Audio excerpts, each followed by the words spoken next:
Welcome back, ladies and gentlemen, to Sandwich Making with Skedelfond. It's been a long time, I know. With the advent of the pandemic, I've been out of my mind as much as you guys have. But here I am back to make another sandwich. Now, something you may have noticed is things look a little different.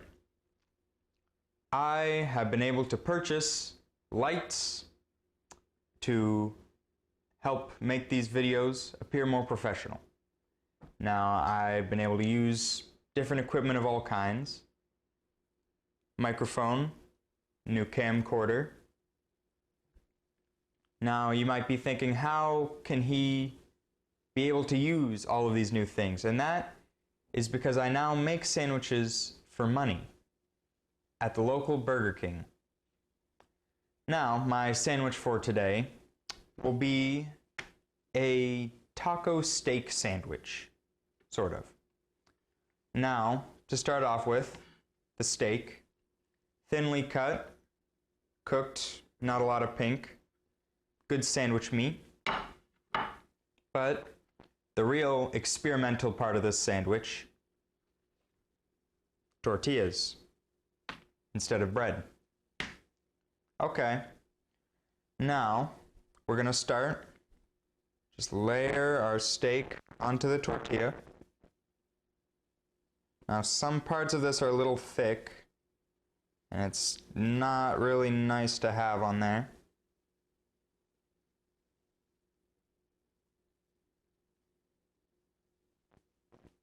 Okay, now that there's a nice layer there, make sure it's sort of flat.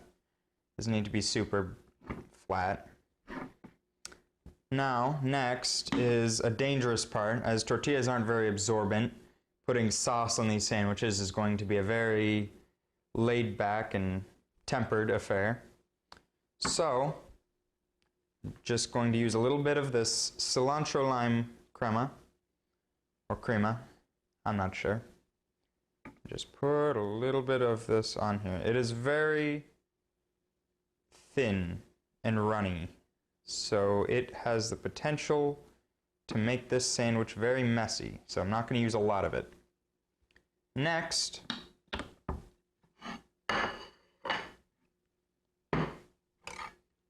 I am going to cut a little bit of this Sierra Jack habanero cheese.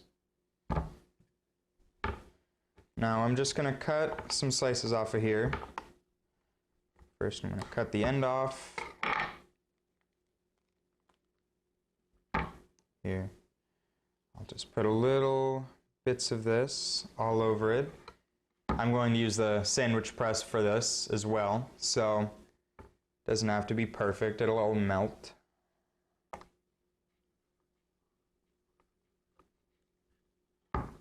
Just take this. Really just want to not use too much cheese here.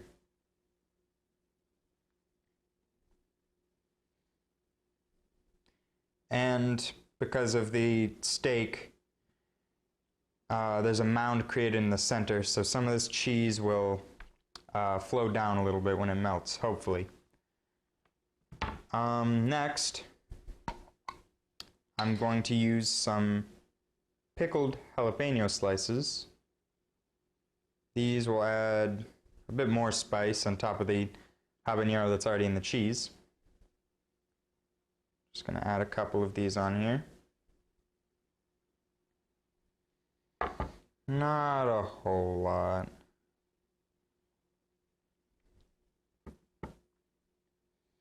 Really, these are best when you have a lot of sandwich to go with them in a bite. Okay. Got a few of them on there, and then probably the most spicy ingredient of this sandwich, this. This is habanero and mango pepper sauce by Arizona Gunslinger. I'm not sure if I've used one of these in a past video, but they are good. Gotta be careful with this. These are very small bottles. I don't have a lot of these, and they are quite potent.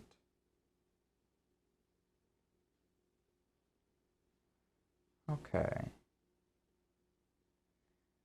Now that there's a bit on there, that'll complete the flavor. Put on the top tortilla, pack it down a little bit, and this is gonna go on the sandwich grill. Alright, here we are with our sandwich. It kinda fell apart on the sandwich grill. The tortilla did not hold up as much as I'd hoped it would, but my fault for not knowing. Now today, I'll be pairing this sandwich with a couple nice things. First of all, the drink. Put some mango habanero sauce in there. So I'm pulling out a little bit of mango nectar for today. Stuff's really good. And for chips, they're on tortillas, tortilla chips. Now, one thing I want to get out of the way is that on this video you may see a strange thing about the way I named it. S2E1. Now that is because, to celebrate all these changes I've made to the production, I will be calling this a new season of sandwich making with Skedelfond. I don't know how many more seasons there will be, but I think it's pretty clear that this is much different than the videos of the past.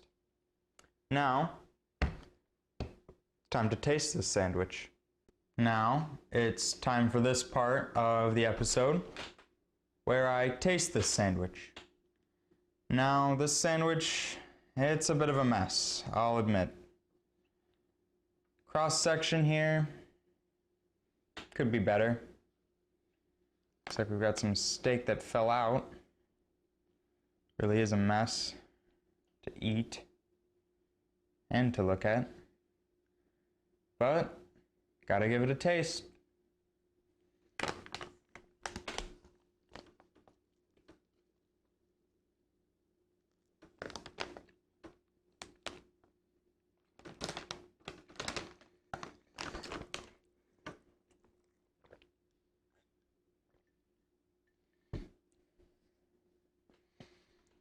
Now, I must say, it's an alright sandwich.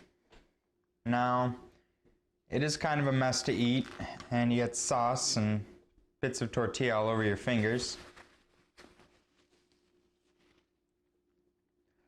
But the taste is there. It's not the best, but it is still really good. The flavors in there are fine. I mean, the tortilla chips, they work about as well as you'd think tortilla chips would work. The mango nectar goes surprisingly well with the sandwich. Really offsets the hot with a bit of cool. Overall, it's pretty alright.